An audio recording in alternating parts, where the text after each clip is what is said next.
Ya, selamat datang di channel saya. Mungkin pengumuman sedikit ya. Ini kita udah dapat 450 subscribers. 500 lagi lah, 500-an lagi bisa dapat 1000. Kemudian watch hours juga gue apresiasi banget gitu kan. Udah sekitar 1200 watch hours.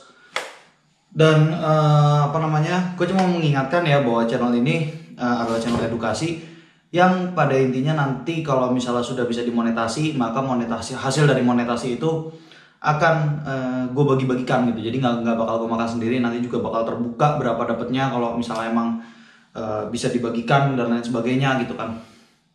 Jadi mumpung lagi seperti ini gitu ya, bukan aji mumpung ya, tapi kasarnya gue pikir kalau misalnya hal seperti ini yang terbaik adalah melakukan pembagi-bagian gitu kan. Jadi kita care dengan satu sama lain gitu kan.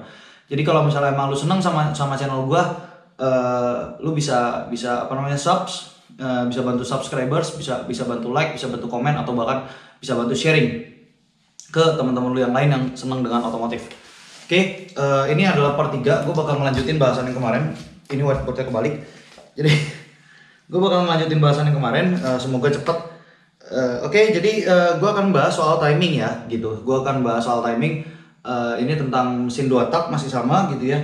Jadi kemarin gue sempat bilang kalau timing di mesin 2 tak itu lebih kompleks daripada di mesin 4 tak. Sebetulnya kompleksitas dari timing mesin 2 tak itu karena memang beda dengan mesin 4 tak, di mana ignition timing bisa di set sampai min 30, min 40. Di 2 tak lu gak bisa gitu main sampai segitu gitu karena ada keterbatasan lain gitu. Sama dengan combustion gitu. Jadi combustionnya atau rambat apinya itu 2 tak itu terbatas gitu. Jadi kalau misalnya ada yang bingung sama penjelasan gue yang ini, bisa dilihat video sebelumnya. Oke, gue masuk langsung ke skemanya. Jadi skemanya yang kecil ini ya. Nah, yang kecil yang ini, yang di bawah ini, yang kecil. Jadi skemanya di sini gue udah gambarin sebenarnya sama aja dengan skemanya mesin 4 tak gitu ya. Jadi dia ya dari pusar segala macam, dari sensor lah intinya gitu kan. Nah, ini pasti ada delaynya juga kemarin gue udah bahas gitu ya di video lainnya gitu. Oke, lanjut ya. Ini cuma pengulangan sedikit.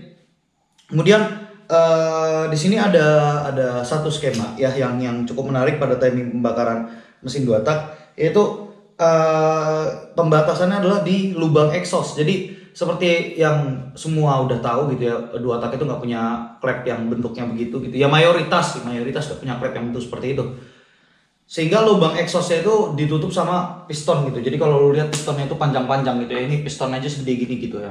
Ini untuk mesin panjang langkah 50 sekian milimeter, 50 berapa gue lupa, pokoknya 50 kalau nggak salah 50 mili gitu. Tapi panjangnya itu cukup panjang gitu ya, nggak tahu itu sekitar 50-an mili juga gitu. Jadi kalau lu ukur gitu ya, antara dari titik pen sampai ke atas itu hampir atau bahkan mendekati dengan titik tengah gitu, atau tema 90 gitu. Jadi lubang exhaustnya juga sama ya. Lubang exhaustnya ini jadi limitasi gitu. Jadi kalau lu mau menentukan timing pembakaran 2 tak, harus ada 2 hal yang diingat.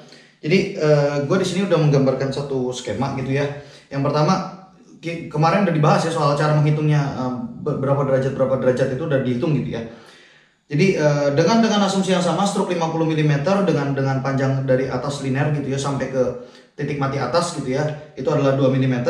Maka kalau gitu, kalau misalnya dari tinggi exhaust maksimal adalah sekitar 12,5 mm dari, atau 14,5 atau 12,5 sama aja. 12,5 dari TMA atau 14,5 dari paling atas, maka dia ada di 45 TMA. Gitu. 45 TMA ini sebenarnya gue bisa ngitung di 45-nya di sini ya, atau 45-nya di sini. Oke, gue bahas dulu satu-satu. Kalau misalnya 45-nya di sini, ini adalah perhitungan ignition timing. Jadi jangan sampai ignition timingnya kurang dari ini. Karena kalau misalnya kurang dari ini, ada kemungkinan api-api kecilnya itu keluar dari ruang bakar gitu, terus masuk ke dalam expansion chamber, sehingga apinya itu pembakarannya tidak terlalu sempurna gitu loh. Jadi itu pas awal, walaupun memang sepersekian detik ya. Jadi levelnya itu memang sepersekian detik, tapi tetap itu membuang efisiensi tenaga. Terus kalau dia lebih dari 45, ini adalah untuk combustion timing gitu. Jadi waktu pembakaran. Makanya kemarin gue sempat jelasin bahwa ada namanya waktu atau delay pembakaran. Jadi kalau misalnya piston itu masih nutup exhaust gitu ya, pembakaran itu ruangnya sangat kecil gitu loh. Tapi saat saat piston itu turun, udah mulai turun gitu, ruang bakar yang dimaksud itu bukan cuman ke dalam chamber utama, tapi masuk ke dalam expansion chamber gitu. Makanya ada istilah expansion chamber, walaupun sebenarnya itu seharusnya tidak ada terjadi pembakaran gitu. Jadi itu ya, jadi limitasinya ada 45 min TMA dan 45 TMA gitu. Jadi ignition di atas min 45 TMA, combustionnya maksimal adalah 45 TMA. Itu akan mudah dihitung bila kalau misalnya bloknya masih blok yang lama gitu. Tapi kalau misalnya sudah masuk yang silinder blok yang baru di mana ada additional exhaust gitu ya, itu agak lebih kompleks lagi gitu, karena kita harus menghitung gitu loh. Jadi kalau di RPM rendah gitu ya, kalau di RPM rendah biasanya additional exhaust ini dia tidak berfungsi biasanya gitu ya. Mau ngambil dari KTM, Kawasaki, Honda segala macam gitu ya, itu biasanya nggak fungsi dan dia tertutup. Kenapa? Kalau misalnya dia masih berfungsi di RPM rendah gitu ya, itu artinya dia akan banyak loss pressure-nya loss-nya cukup tinggi gitu. Jadi makanya dipakai hanya di RPM atas, biasanya di tengah RPM ke atas gitu. Nah, untuk yang ini ya bisa di atas. Untuk yang ini gitu ya, anggaplah sekarang kita hitung jaraknya itu dia di 6,25 mm dari TMA atau sekitar 8,25 mm. Jadi itu bisa diukur ya nanti. Nah, artinya kalau kita konversikan ke dalam derajat ya, dia ini ada di 22,5 derajat TMA. Dan ini juga berlaku pada pembakarannya. Jadi pembakarannya itu dia sekitar ada di sini ya. Jadi kurva pembakaran itu ignition timing itu nggak boleh kurang dari ini. Terus combustion timing itu nggak boleh lebih dari 22,5 TMA gitu. Makanya gue bilang kemarin kalau di mesin 4 tak itu enak banget gitu ya. Biasanya itu masih sampai combustion di 40 derajat pun masih aman gitu. Itu adalah batas amannya.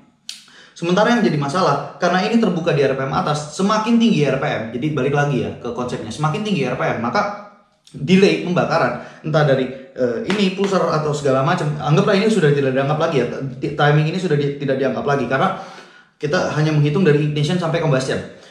Tapi tetap dari ignition sampai combustion itu ada waktu pembakarannya, jadi dia tidak bisa instan, itulah. Ditambah lagi pembakaran dalam mesin 2 tak itu prosesnya jauh lebih cepat gitu, karena dia setiap 2 stroke atau setiap 1 rotasi dia terjadi pembakaran gitu loh. Makanya biasanya 2 tak itu banyak limitasi di rotasi per menit gitu, banyak limitasi di RPM gitu. Jadi yang bikin kompleks adalah hal seperti itu. Terus kalau misalnya apa yang terjadi kalau misalnya pembakaran melebihi batas-batas tersebut gitu ya, sesuai dengan perhitungan ya, balik lagi tergantung mesin. Ini cuma contoh aja, contohnya kalau misalnya dia ini seperti ini, hasilnya seperti ini. Nah kalau misalnya dia melebihi, ya bayangin aja gitu, kalau ruang bakar yang tadinya itu cuma segini ya, nah ruang bakarnya itu cuma segini gitu ya, terus ya masuk ke knalpot. Kalau misalnya knalpotnya segede gini ya berarti ini adalah seluruh ruang bakarnya gitu loh, ini adalah seluruh ruang combustionnya gitu. Sementara kita tahu kalau misalnya semakin besar volume dari ruang atau chamber gitu, dari chamber, maka hasilnya akan semakin semakin tidak efisien gitu. Makanya untuk piston-piston yang dari luar itu banyak piston yang bentuknya kalau di 2-stroke engine itu agak aneh, dia ada tanduknya segala macam, itu untuk memperkecil ruang bakar gitu. Jadi kompleksitasnya di situ gitu ya. Nanti gue akan bahas juga soal expansion chamber gitu. Jadi expansion chamber secara singkat, expansion chamber itu untuk menahan ya. Jadi saat di RPM atas untuk menahan, jadi ada tekanan gitu ya. Jadi bukan menahan ya. Jadi balik lagi ya, konsepnya adalah fluida mengalir dari tekanan tinggi ke tekanan rendah. Kalau misalnya di dalam knalpot itu tekanannya untuk di 2 tak ya, hanya untuk di 2 tak.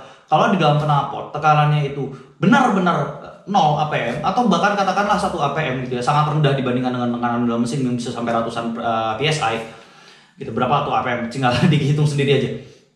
Itu berarti kecepatannya atau debit yang akan keluar dalam knalpot itu semakin tinggi gitu. Nah, jadi kalau misalnya di 2 tak, jika ada debit yang dihitung keluar, itu termasuk juga dalam debit yang air flow mixture. Jadi itu hanya akan semakin boros dan efisiensi tenaganya tidak akan efisien. Bahasanya ngempos gitu loh. Nah, jadi di RPM atas dibuatlah namanya bukan di RPM, di mayoritas 2 tak zaman sekarang itu ada yang namanya expansion chamber. Tujuannya apa? Dia meninggikan tekanan dalam expansion chamber atau dari knalpot gitu ya. Jadi tekanan ditinggikan sehingga memperlambat